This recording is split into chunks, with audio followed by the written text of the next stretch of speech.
Welcome everybody here to Sports Talk Network. To this channel. Welcome here to tonight's episode of Steve's Wrestling Ramble predictions for 2017 edition of Clash of Champions WWE. Hopefully, my team members, other guests, and people, anybody able to show up and join with me doing these predictions and going through here. If they are able to, that's cool. Like I said, we're going through Clash of Champions, the final pay-per-view of 2017 SmackDown Live pay-per-view event. We're going on Sunday nights, and then SmackDown Live Raw being on the road to the Royal Rumble in January. So probably in a couple weeks or whatever, in the first weeks of the month, since Riverdale was on hiatus. I'll be doing a video at some point promoting my Royal Rumble pool. I still have about like 13 to 15 spots left or spots open for people to join my Royal Rumble pool.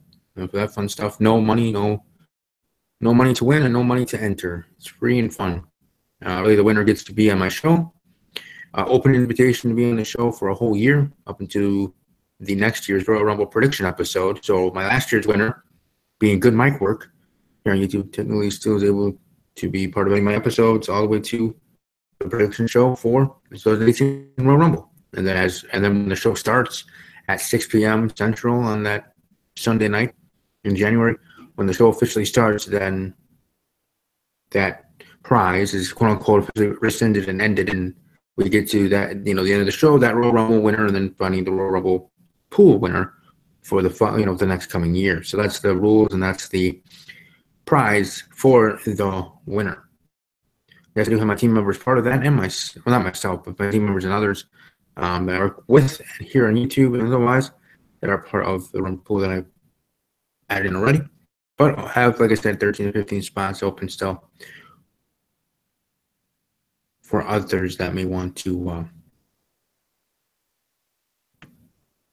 join in. Some people know I'm going live.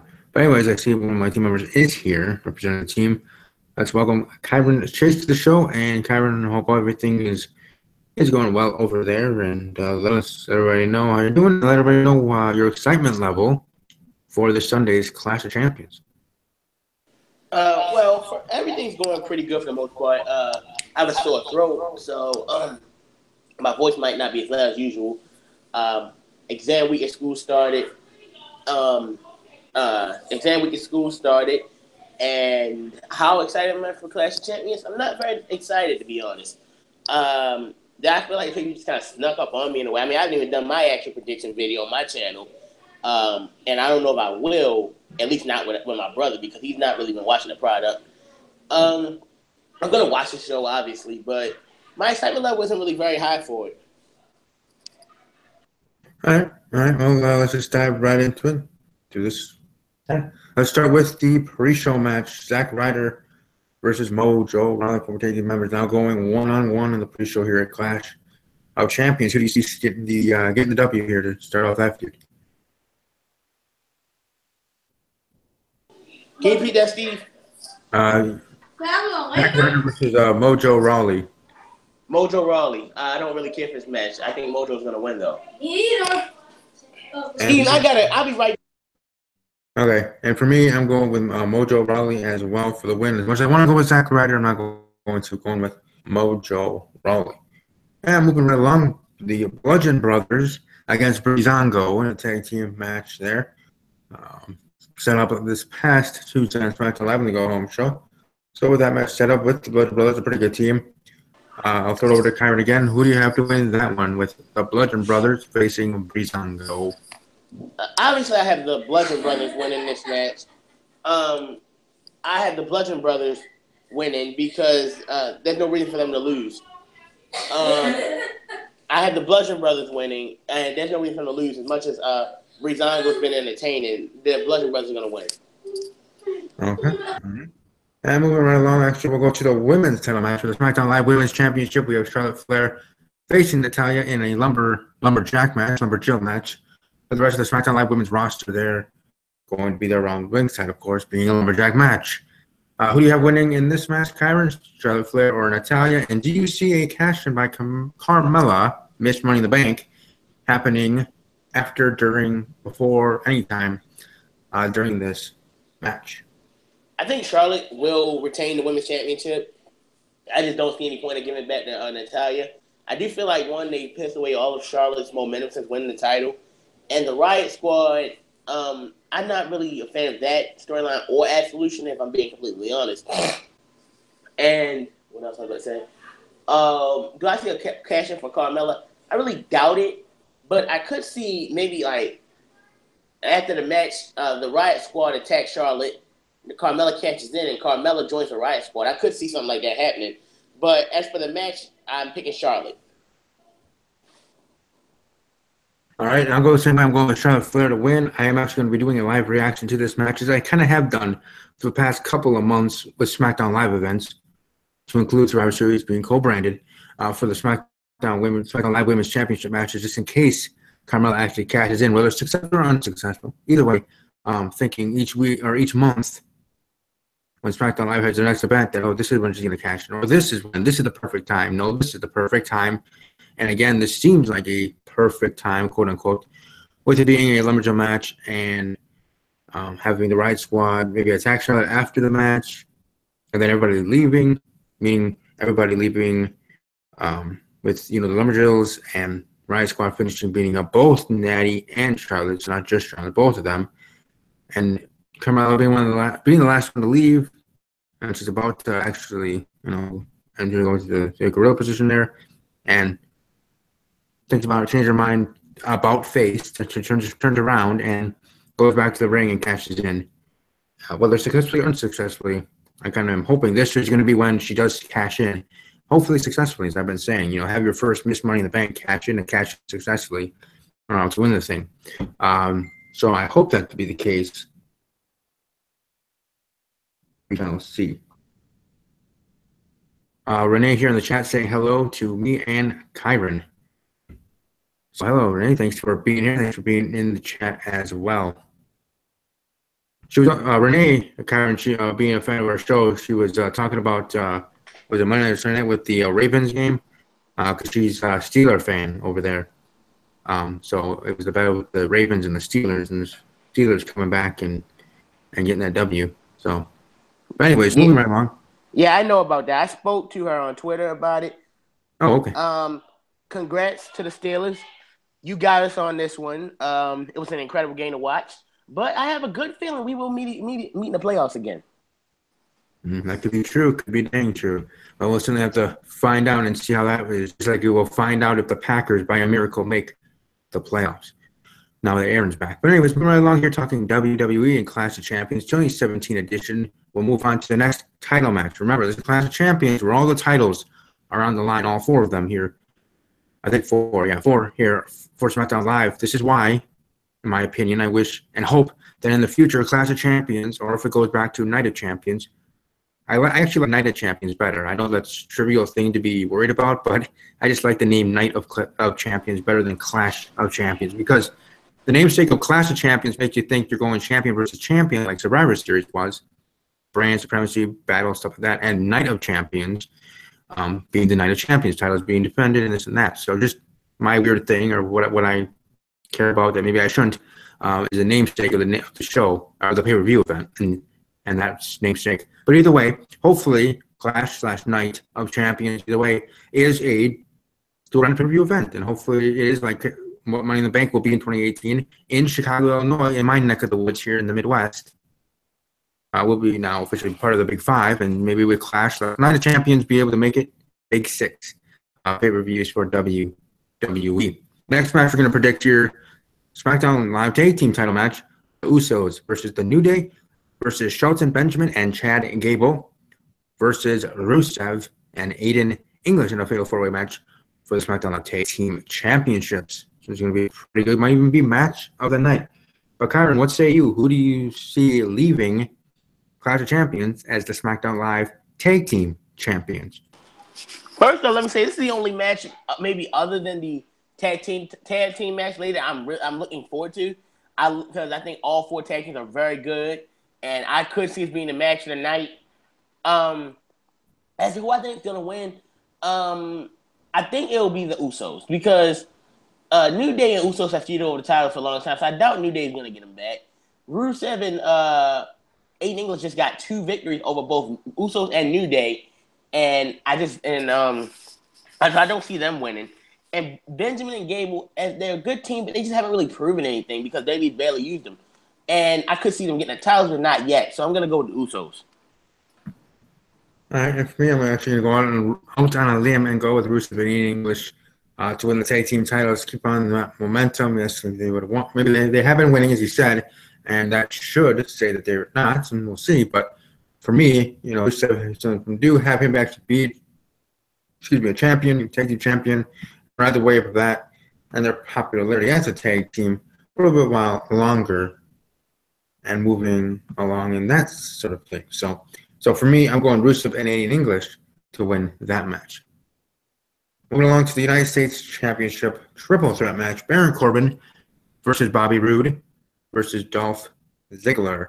There we have winning or leaving the show as the United States champion. What's the opposite of glorious? Because the opposite of glorious with Bobby Roode's been on the main roster. I don't like how he's been on the main roster. For one, making him a babyface is dumb because he's a heel and should always be a heel. His gimmick works as a heel. As a heel, he spoke better on the mic. His matches were better. But as a babyface, he just shouts glorious all the time. As far as I think he's going to win, I think Baron Corbin's going to win by pinning Dolph Ziggler. They don't want to pin Roode, but they're going to keep the belt on Corbin. So I'm going to pick Baron Corbin to retain. And I'm going the same way, Baron Corbin to retain on Ziggler. For me, Ziggler added to the match so he can get the pin, and we can move forward with Baron Corbin, Bobby Roode one-on-one title feud. There, I think Dolph, in my opinion, was added to this match for that simple purpose. And he is good in the ring, so I don't mean to poo-poo that. I'm just saying, in the larger scheme of things, simply having him in this match for that reason, verbatim on its own right, and merits. Moving right along to the next match, a match that some would say should be the main event. Some say it doesn't deserve to be the main event, but probably won't be. WWE Championship match, AJ Styles facing Jinder Mahal. What do you have winning this match, and who will leave the WWE champion? First off, no, I don't think this match is going to be the main event. I don't think it deserves to be the main event. Just because of the title, I feel the tag team match is bigger and has the main storyline of the brand going into it. Now, who's going to win? For my sanity, AJ Styles had better win because I don't want to flip out on Jinder Mahal winning the title again. As I've said before, when he won it the first time, he held it for 6 months. And to me, the title was brought down and the show was brought down. And business in India did not go anywhere. It just didn't help. They barely helped their business in India. So really, his title reign is a 6-month failure. Why take it off arguably the best wrestler in the world and put it back on him? So I'm picking AJ Styles to retain. But then again, I could see Mahal winning because WWE loves to anger me. But I'm going to pick AJ Styles.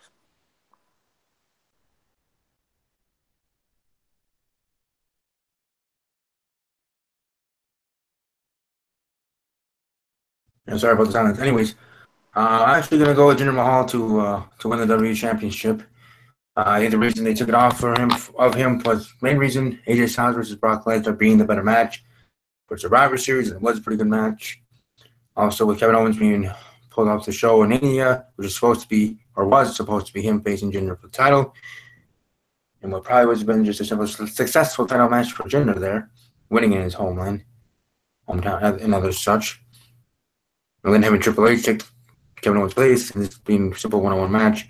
I do see WWE putting time right back on Jinder, having him hold it to WrestleMania, John Cena or somebody else taking it off him at that point. So my prediction is going to be Jinder Mahal, Miley Maharaja, 2-time WWE champion. I'm not doing a live reaction to this match, but I'm sure I'll have some gifts, GIF, not gifts, but GIF. Stuff if Jinder Mahal does win in our chat on Twitter that we do live tweeting during all pay-per-view events out there. So I'm going with Jinder Mahal. So moving on to the main event, Randy Orton and Shinsuke Nakamura versus Kevin Owens and Sami Zayn with Shane McMahon and Daniel Bryan as special guest referees. There's a million ways this thing could end, a million ways this thing could be booked as a finish. But which way of those million ideas do you think, Karen, is how this story and this match is going to end with the show? There will be some strife arguments between Shane and Daniel Bryan because, and Daniel Bryan, well, I don't think it's possible to turn him heel because he's the most loved guy in WWE, will help KO and Sammy defeat Nakamura and Randy because, to be fair, I know that's supposed to be the heel here, but they're the ones I have sympathy for because, while yes, they did betray SmackDown, SmackDown got their revenge in the Lumberjack match. But Shane's just keep pushing the boundaries of revenge to the point where he's looking like the bad guy. And oh hey Chrome, what's up? And What up, fellas? also Just get my camera set here. And also you have to take into account like well, not only did you make this tag team match and put that job on the line, but you're gonna be the special guest referee. I'm not trying to sound like a heel, but that's an abuse of power. So I think Daniel Bryan, because he's been in KO and Sammy's shoes, will help them. Now, I don't know if you can turn Daniel Bryan heel, but I could definitely see Daniel Bryan helping KO and Sammy win. And that's the route I'm going. Kevin Owens and Sami Zayn will win and keep their jobs. Okay. All right. Let's welcome our other guest. It's an honor here, Chrome. Heel Chrome on Twitter, @Heel Chrome. How you doing, buddy? Man, what a mess trying to get on. My bad, guys. I had to ditch the computer and just set up the phone. Hey, whatever works. Yeah. I'm good, guys. It's been a long time. How's everything going? Good for the most part.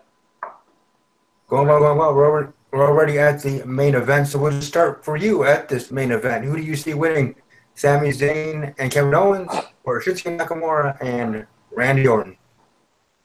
I mean, without a doubt, to me, it's going to end up being Sami Zayn and Kevin Owens. And if I heard correctly, jumping in towards the end there, I believe the speculation was somehow Daniel Bryan's going to end up siding with them. Yeah, that's what I said. Yeah, I kind of feel I feel the same way. They're teasing it. I don't know necessarily if that's definitely going to be the case. I thought that Daniel Bryan may never return to the ring, but more and more I see how things are going. I'm feeling like they're setting up his return. Even just little things, like he's growing his hair back out and all that stuff. I feel like they're almost setting up his return to go against Shane at WrestleMania. Honestly, I do see that as well, but let's be honest. Do we really want to waste Daniel's return on Shane, man? I mean, I know we've been complaining about the same thing last year with AJ, but this is a bigger deal because at least with AJ, that was a feud that felt organic. But here, Daniel hasn't wrestled since 2015, and we're just going to waste his return match on Shane. Come on. Of all the matches we would like to see, that's the one we get with Daniel. But, of course, they're going to keep it safe because Shane would be a safe opponent because you don't want to risk anything with Daniel because we don't know how serious his health is, which is why I'm one of those people who think, just like I said with The Undertaker, Daniel, you have, a beautiful wife, a beautiful little girl. You have a lot of, a lot of life left. Don't waste it in the ring. And you have a great family around you. Yeah, I mean, it's an interesting point, but I mean, there's a lot. Listen, there's a lot of stuff. There's a lot of reports out there that his diagnosis was incorrect. My issue is with CTE. It's really difficult. It can't be diagnosed while you're alive, essentially. So they're kind of it's all speculation going by, different characteristics and different things that people do, the way their personalities change and react. So for me personally, I think Bryan's put up enough of a body of work that I don't know that I would want to see him take that risk. But again, I mean, listen, he knows his body better than anybody. And if they're saying that, if he's feeling 1,000% right now and there is any kind of a shadow of a doubt on there, and I would imagine if WWE puts him back in the ring, there has to be a huge shadow of a doubt. Because if it's touch and go and you put this guy in the ring and he gets hurt again, that's a business killer. I mean, with all the concussion and CTE lawsuits that they're facing now, that's a huge risk for them to do that. They would have to be confident in the information they receive from other doctors. That being said, That's the way that I see that it's kind of falling into place, and we shall see. I mean, I think that 100% Sami Zayn, because, I mean, not to be a spoiler here, obviously, but with WWE announcing that mixed that mixed tournament or whatever that they're going to be doing on Facebook, Sami Zayn is promoted to be in it. So good job on that, WWE. They could have waited until Monday to announce it. They really could have. Or, they really should have waited. I mean, we all don't. I know none of us really believe KO and Sami are going to get fired. That's too valuable for one. But at least for those who don't, know about, know as much as we do, for that suspension of disbelief, why not just wait till Monday? Now we know, if he's advertised this, obviously he's going to win. He's not going to get fired. Yeah, but you still have the speculation of, with the sub storyline with Daniel Bryan and all that, there's still a lot to look forward to. How's it going to go down? So we'll see. I'm with you though. I think Zayn and Owens win this match. I think somehow Daniel Bryan comes into play. I don't know if it's a total turn or if it's somehow, they just end up having a conflicting issue in the ring, the two referees. But I definitely think Daniel Bryan will be in play in the conclusion of this match. Here's the way I see it. If they're going to do Shane and Daniel at WrestleMania, then you can't have it be a total turn. Because that just hurts long-term storybooking. I know WWE always shoots the gun and just go short-term. I can bring plenty examples this year alone. But think about it. If you want the best storyline possible, wouldn't you rather wait for something to really blow over? Instead of Daniel completely siding with Kevin and saying maybe Daniel and Shane get bumped into each other or something like that, and Daniel counts to 3 after Kevin and Sami hit the finishing move and win. That doesn't necessarily turn Shane and Daniel against each other, but it still sows it a little bit more. For example, remember, this has been building up since before Survivor Series, when the first Under Siege happened, because Daniel told Shane, you marched in the Raw without telling me. And even before that, when Daniel told Shane not to get into anything with Kevin, and he called his father again, get Vince to suspend him. So this has been building up since before Hell in a Cell. So don't stop it here if you're gonna go all the way through with it. I'd rather just go all the way through with it and give us the match at WrestleMania than, have the climax happen now and then regret it all the way on. I almost feel like WWE tends to try to throw the screwball in there, though. So, it's like the Mojo Rally and, what's his name? Zack Ryder. Feud. They positioned it to where the whole time building up, you think Ryder's going to be the guy that does the turn. Then all of a sudden, boom, you turn around, and it's Zack Ryder who does, Mojo Rally who does the turn. No one cared, but no one really cared about that. Right, but I'm saying, the way that they build their storylines, it almost feels like, and again, I don't think he's going to turn, but I don't think I'd be totally shocked if, they're building it up, because they're basically placing Shane as almost like the heel throughout this whole thing. That's what I said. Against the heels, they're positioning him to be like a spiteful heel. So if Daniel Bryan somehow makes a turn, and I use turn lightly because people are still going to cheer this guy. No one's going to boo Daniel Bryan. No, but if he makes the turn, then I just feel like that's WWE's chemistry, is deception, and I don't think it's really that deceiving if you're a hardcore fan. But I wouldn't be totally surprised by it. I don't think either if say Shane and Daniel do face each other, who do you think I hate to say use the word smart mark, but that's the term I'm going to use. I hate using that term, but who do you think they're going to cheer for? They're going to cheer for Daniel. They didn't boo Shane Man at WrestleMania. I was there.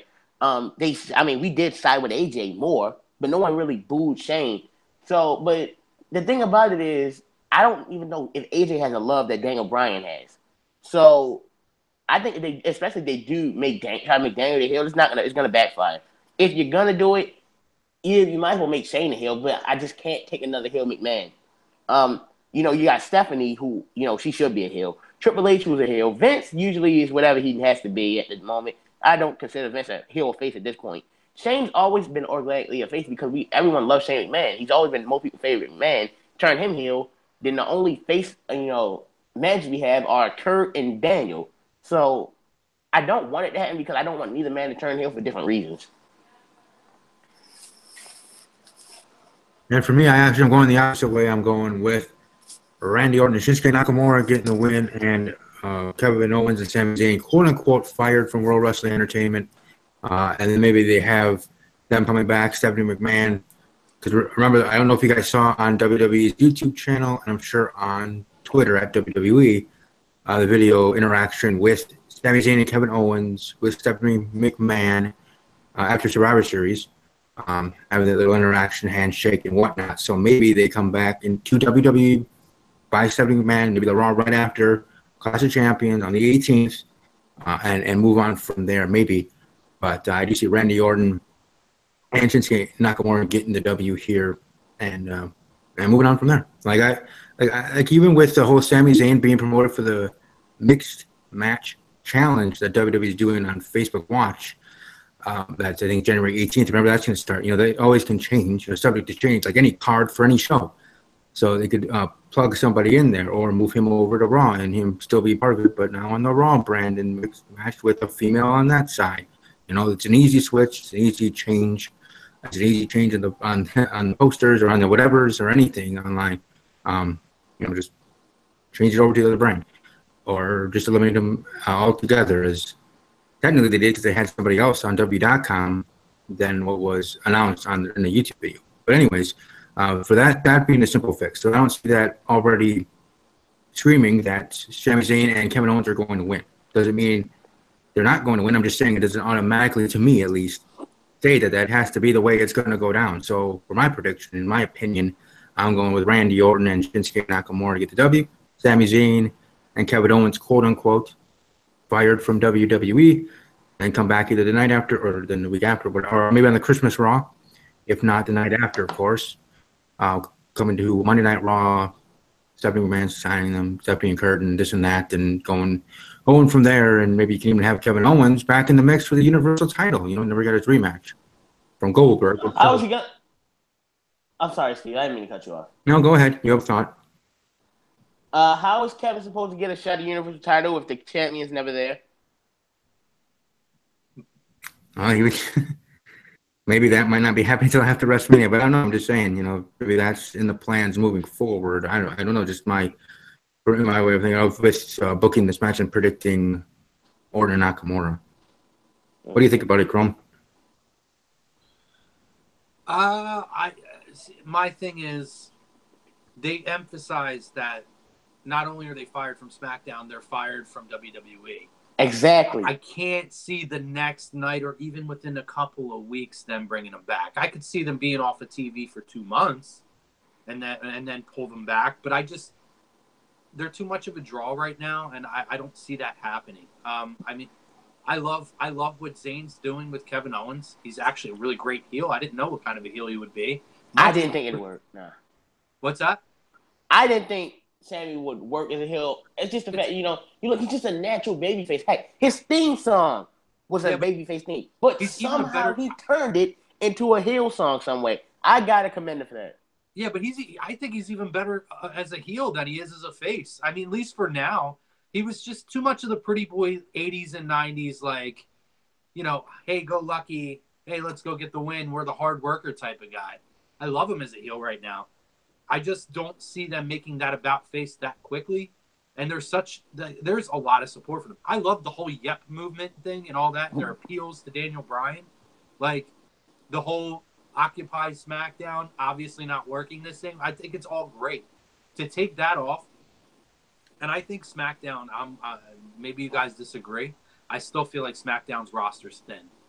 As far as main event guys, and I feel like you take those two guys out, two guys that have been so a part of so many major storylines over the last, like even throwing Zayn in the last 3 months, but before that, Kevin Owens the last 6 months or 8 months, when it comes to, AJ Styles and other guys, I don't see them benefiting from taking that out of the equation. I think this is an opportunity though for them to transition them away from Shane, and then you can, as far as if you're looking for something with Shane, you now have the friction between Daniel Bryan and Shane. And now Kevin Owens can move on to the next thing, whether it's Nakamura, whether it's AJ, and he's back in the title hunt, whatever you want to do. My only problem is, if they are fired, here's the problem. They're the only really standout thing on SmackDown, if you ask me. So you fire them, what's SmackDown going to do now? Because I don't want to see any more Jinder Mahal in the main event scene. I would love to see a feud between AJ Styles and the heel Sami Zayn. I think the matches the matches between those two will be magic. Um, we saw what Kevin and AJ could do without a lot of stupid storyline things involved. But I don't know what else like SmackDown's gonna do if they're fired, which is why I think firing them would be stupid because they're the best thing about SmackDown. And like you say, well, maybe we'll see them back in maybe 2 months. They missed a Rumble. I just don't see that. True. There's many different possibilities of how the main event could end, and I don't just mean the possibility between whether it's Orton and Nakamura and Owens and Zayn, but just the finish of it. Who turns heel? Who stays face with the authority figure? Could it end in a way where with the two referees both counting and seeing maybe both of them are down and no actual resolution happening, and you have to wait for SmackDown Live on the 19th to find out what's going to happen or this and that, like stuff like that happening, like that kind of finish. Or you could have somebody come out there, referees are knocked down, and instead of having just a regular referee, you have Vince McMahon, Mr. McMahon coming out, like just random crap or random thoughts, or ideas, like all the ideas of the finish of booking it, whether it's crazy and too out of the box or makes sense. Either way, the thoughts and the possibilities are endless to me of how this match could finish either way. So, but I'm still sticking with Nakamura and Orton and with Zayn and Owens being fired and going from there. But certainly would be interesting to see how this whole show goes in that regard. That's pretty much the whole card there. I know Chrome here joining late, so I don't know if you want me to tell you the match by match of predicting. I'm sure you don't have it in front of you. Put it down real quick, match by match. I'll throw out my winners. All right, so let's start with the pre-show match: Zack Ryder versus Mojo Rawley. Mojo. Breezango. Oh no, go ahead. I was just saying. To me, it's easily Mojo. I mean, he's the guy that now has made the big heel turn. He's the guy that they're gonna have to push, and they need fresh heels on SmackDown. So. Okay. Breezango versus the Bludgeon Brothers. Bludgeon Brothers. Not even a question. I love Breezango, by the way, though. I absolutely love him. But yeah, definitely the Bludgeon Brothers here. And I think I heard that those fashion files are now going to WWE.com and the YouTube channel. That's completely stupid. But yeah, I thought that was kind of weird, but yeah, whatever. United States Championship match: Baron Corbin versus Bobby Roode versus Dolph Ziggler. I hate that every time a guy comes in, they go to the push killer, Dolph Ziggler. I mishandled. Obviously, when Corbin came in, he got stuck with Ziggler. Obviously Roode came in and he's been tied up with Ziggler, and then you finally pushed him away from Ziggler and got him with Corbin, and then you threw Ziggler back in. And by the way, don't forget Ziggler's. Don't forget. Go ahead. I was gonna say, don't forget. You said you brought up Nakamura and Roode. Don't forget they Dolph started this with Breeze, then Nakamura, then it was Breeze, Corbin, Nakamura, Roode, and how many of those worked out in the wrestler's favor? None of them. None of them. All of them hurt. Heck, Nakamura's exposed his the fact that he's not fluent in English, his terrible promo ability, and I think that feud hurt him, and he hasn't recovered. Then the Jinder Mahal stuff happened, and Nakamura just he went from the king of strong style NXT. Like a bona fide superstar to just another guy on SmackDown. Well, I think in fairness to him, I'm not worried about the promo ability. With him, a guy like him, he's so magical in the ring. But WWE, a lot of reports came out that they asked him to tone down the strong style. And I think that hurts him because now you're not able to see him just kind of unleash the way he usually does.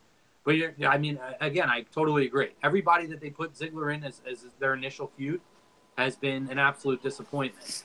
And I feel like Corbin kind of is like, there's one with Ziggler and 1A with Corbin because I'm not a fan of Corbin, and he's had some feuds, but I feel like he's killed a lot of guys' momentum too.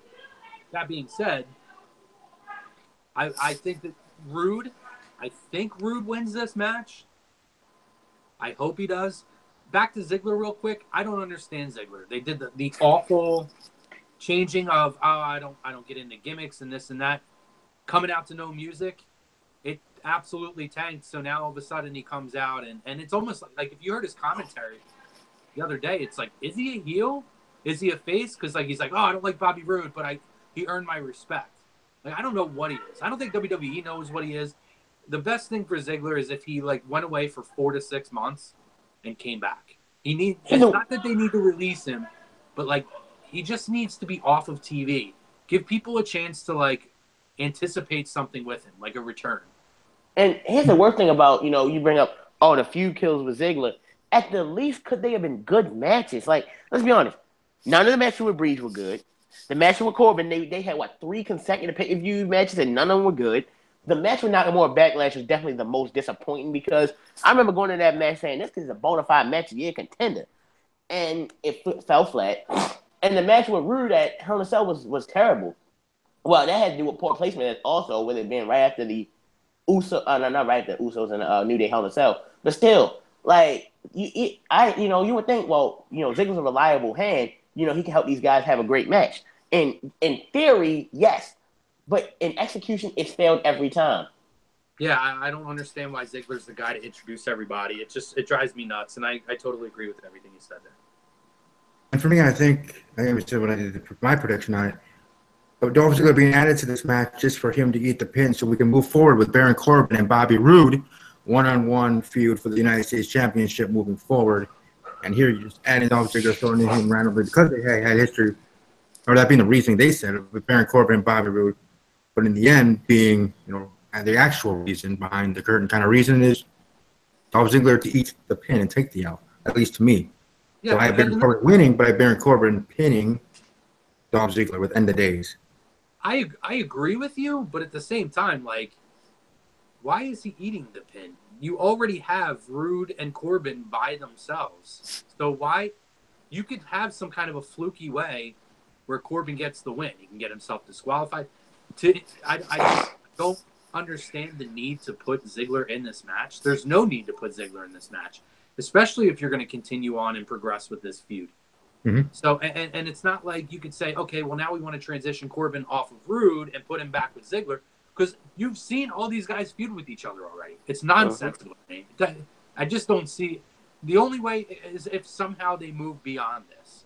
Maybe Rude wins and he moves on to the next challenger, and Corbin goes back to an undercard feud with Ziggler. I don't know. But where does Rude go on from here? At some point, I think Rude has to win the U.S. title, because I think they're going to slowly progress him to a main event guy. I don't know that he's going to win the title at any point. Right. Why not just turn him? Why not? They're not going to turn him. They won't turn him. I mean, the report. Why? Out. I think Rude is going to stay face, win the U.S. title at WrestleMania. Before he even came into WWE, it was a few weeks before, there was a report that Vince, and I totally believe it because seeing how everything played out, Vince, I mean, obviously you saw how Rude was under Hunter's thumb in NXT.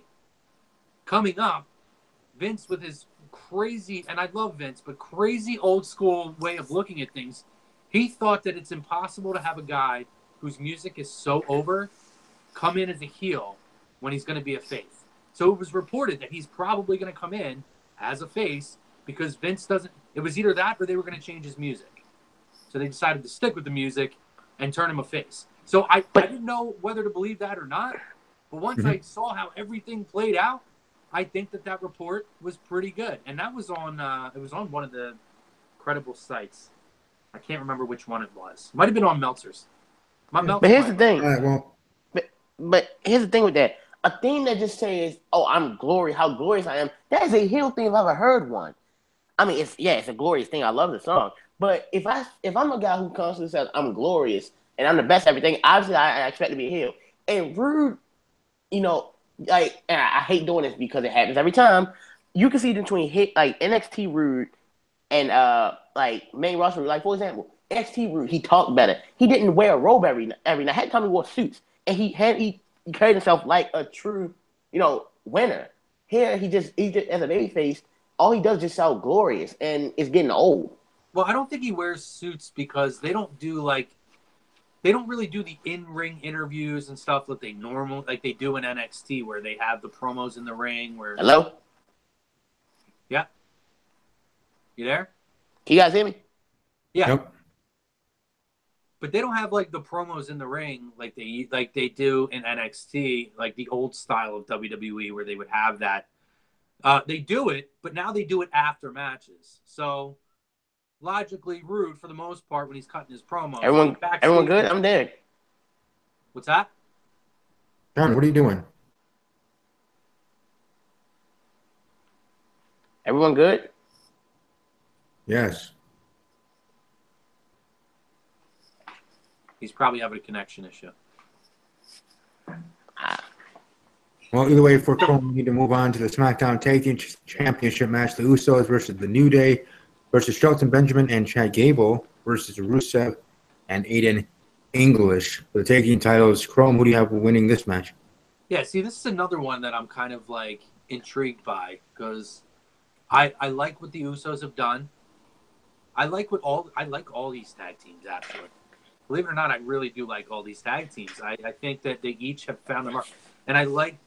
First, I never bought into the Vaudevillains. I thought they were an NXT success that would fail on the main roster or an indie kind of a gimmick.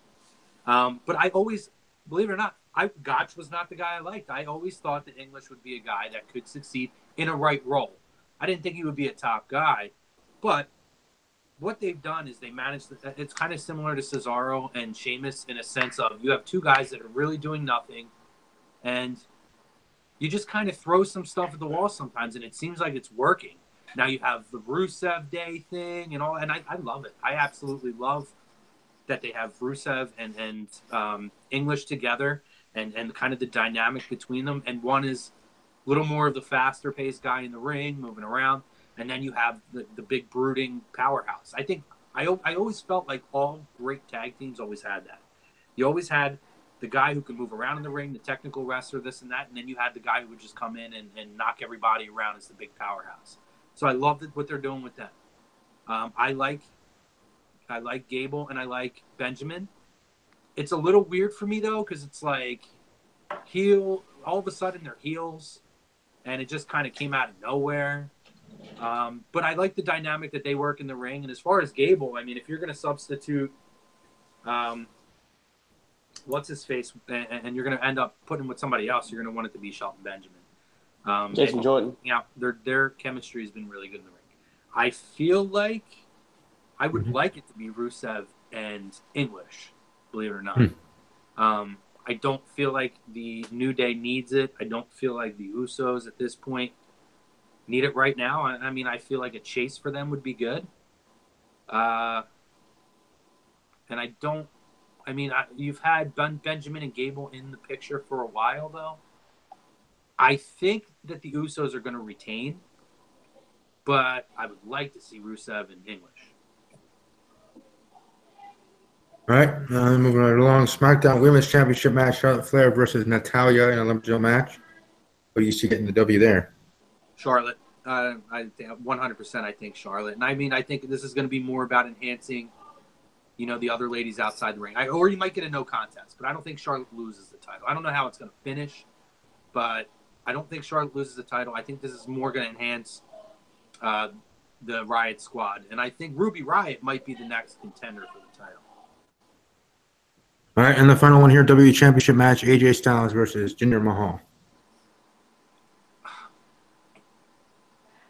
I think you might get Jinder getting the title back here.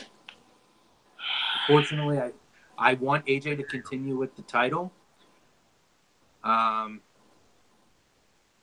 going to switch. I'm going to say this. I actually think that Jinder's going to win.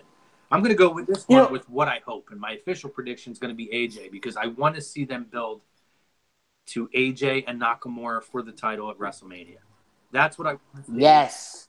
So the optimist in me is going to pick AJ, but the realist in me is telling me I have a weird feeling that Jinder is going to end up winning the title. I don't get why people like Jinder Mahal. I don't understand it.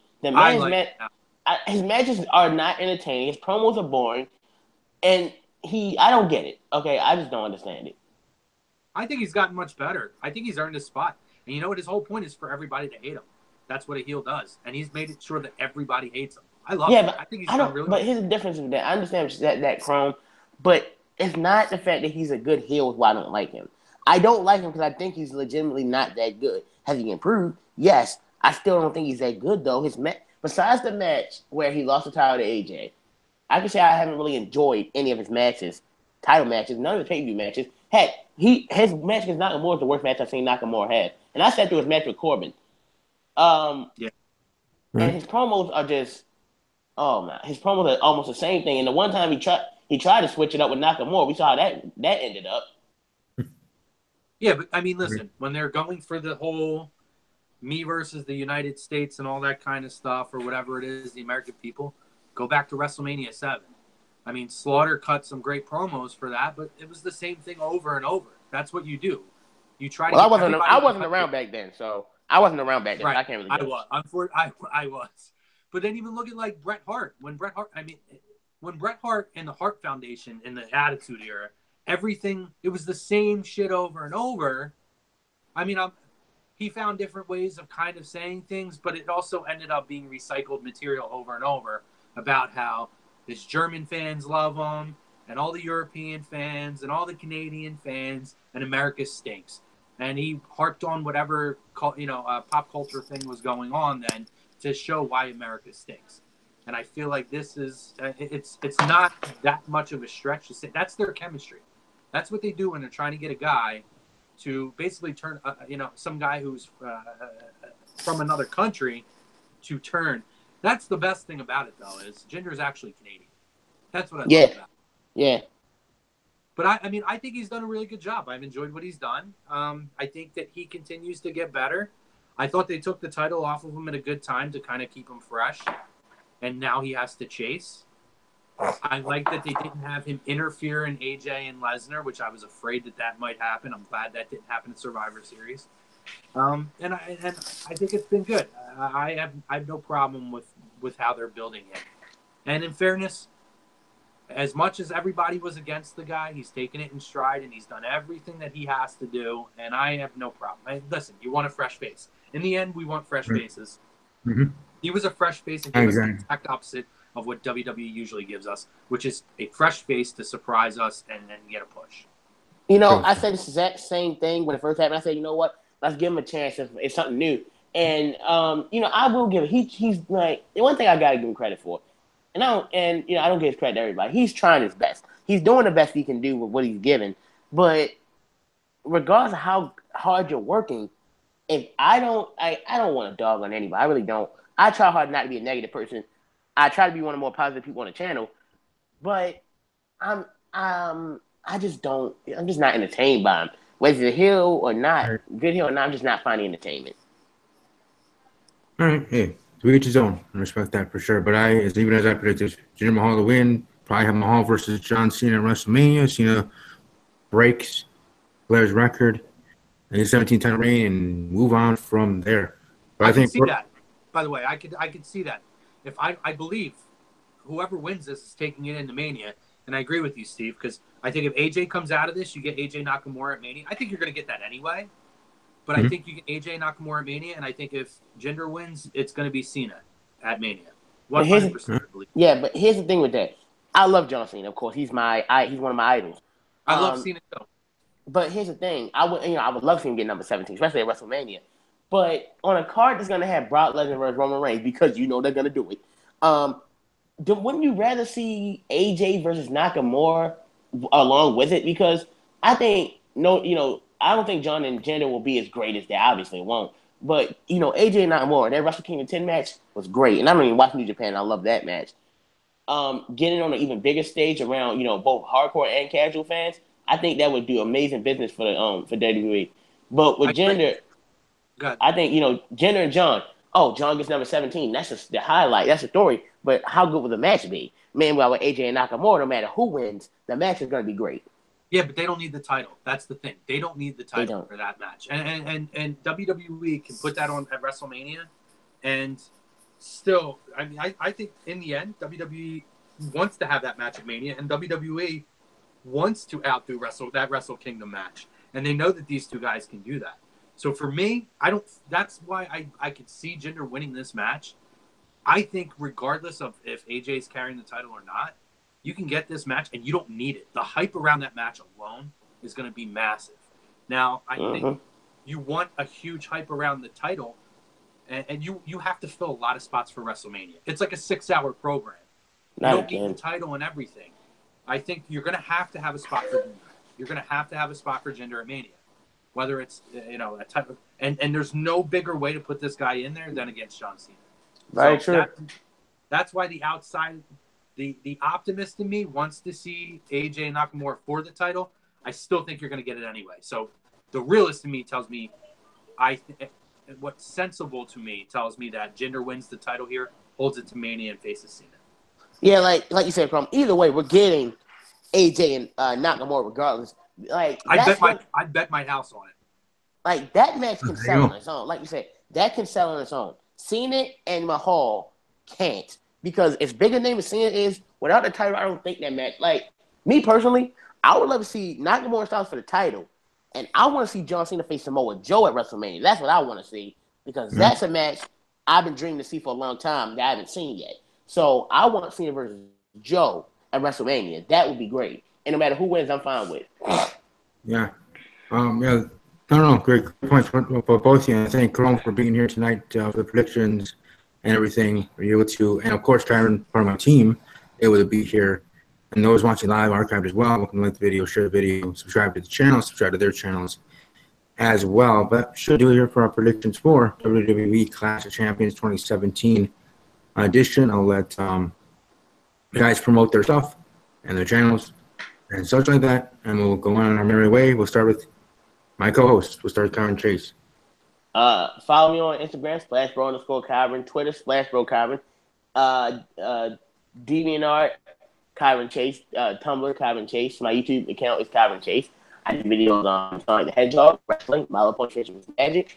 I actually have a special MLP review coming for Christmas. Well, not on Christmas, but for Christmas. And, I always enjoy being here whenever I can make it. And I'm passing it back over to you, Steve. All right, and Chrome, put yourself over and let people know we can find you on Twitter and your new show, or your show moving to a new home moving forward. Yeah. Obviously, you can find me on Twitter @HeelChrome. The previous Lazy Booking podcast is now going to A2D Radio, which you can find on Twitter @A2DRadio_com. You can also find Lazy Booking's page @LazyBookingA2D. We start next Thursday. So this will be our first. It's live on Facebook. It's live on YouTube. It is live on our website, A2DRadio.com. Sports. It's a lot of sports talk. We're here in the Philly area, so we do a lot of local sports, but we also talk national. It's very interactive, so if anybody does check out, not just my program, any of the programs on there, the whole show's carried by the fans who watch and can comment, and we talk about whatever you want to talk about. So it's gonna be exciting. There's gonna be a little change in the hosting. I'll still be a part of it, obviously, with Billy's blessing. Billy used to be on our show before. I'm going to carry on the name and carry on the tradition onto A2D Radio. So I appreciate you giving me a chance to jump on your show. I always, if I can, I do. It's been really tough. I started a new job in Philly too. So, but I appreciate you giving me a chance to hop on, to share my thoughts, and kind of plug my new show, getting ready to start. We're going to have a lot of guests. I already have a couple special guests in the industry that are going to appear on the show. So look forward to seeing you guys and join in. Yeah, I'm certainly, if I'm able to make it, obviously, I might even start my own show here on Thursdays next week later to watch whenever yours is live on air there on Facebook, YouTube, and other ones. So definitely might check out the inaugural show of Lazy Booking and its new home there. Yeah, it is. The start time is a little bit up in the air. It's either going to be 7:30 or 8 o'clock Eastern Standard Time. We're going to see. I think the first show is going to be 7:30. The first show might be a little longer, 2 hours, but then after that, we're going to be shooting about an hour and a half. So, okay. Yeah. I'll keep people posted. Just check out Twitter, check out our Facebook page, because we're also on Facebook, Lazy Booking, @Lazy Booking on A2D, and you'll get updates on it.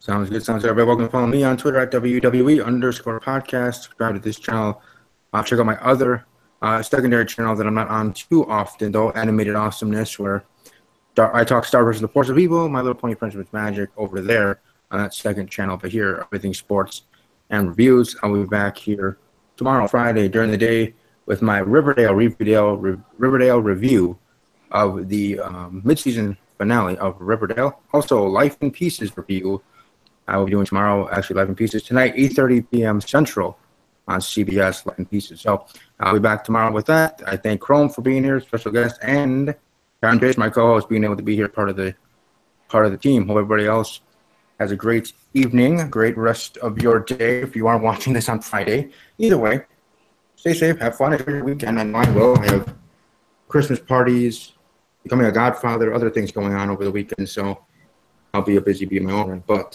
above all else, Steve, real quick too, Merry Christmas to your listeners, brother. Merry Christmas, bro. And Happy Holidays, whatever you guys do. Yep. Merry Christmas, Happy Holidays. Above all else, as always, take care. Peace out.